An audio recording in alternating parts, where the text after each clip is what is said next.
Депутatlar seslerini verdiler kanun için. 2023 yılın yanvarın birinden iş adamları yok nice kasa aparatsız işletsinler. Yeni yıldan onlar lazım olacak, satın alsınlar onları. Deputat Alexander Tarnavski belli etti iş adamların var vakıdı hazırlanma yeni kurallara. Bakanlık Komiteti ise teklif eder ki kanun işlesin Mart ayından. Ondan sonra nice bu inisiyativayı halk topluşun oturuşunda kabul edecekler. Alexander Tarnavski sayır bu ekonomika agentlerine zor olacak şimdi kasa aparatlarını satın alma.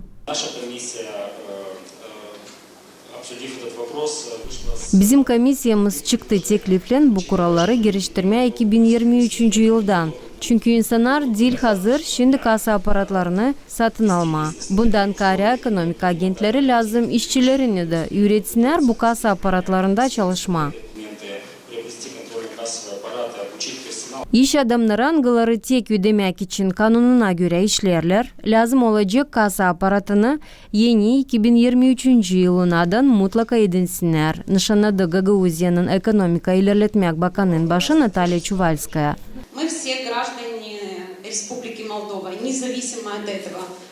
Biz Moldova'nın vatandaşları, hepsimiz bir türlü de lazım vergileri ödeyelim.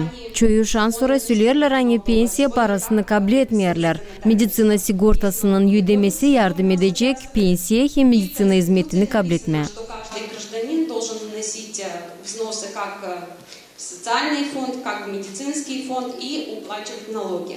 Kanun doğruluğu iş adamlarına angılar kendi başına alışverişçilikle çalışırlar 50 kvadrat metrasında. Cümleyi doyurmak uğrunda alışverişçilik hep buraya girer. Vergilerin sayısını yerdeki nasatlar kararlarlar. Köylerde 15 lei 1 kvadrat metrası için tutar. Kasabalarda 15 lei, munisipiyalarda 30 lei 1 kvadrat metrası için. Bugünkü günay vergi dokumentine göre Gagauziya'da 732 iş adamı çalışır, angıları bütünden yakın 4 milyon lei vergi 2021 yılda ödediler. Svetlana Dimitrogla, Grigoriy Stavilov, Artyom Topal, GRT Haberler.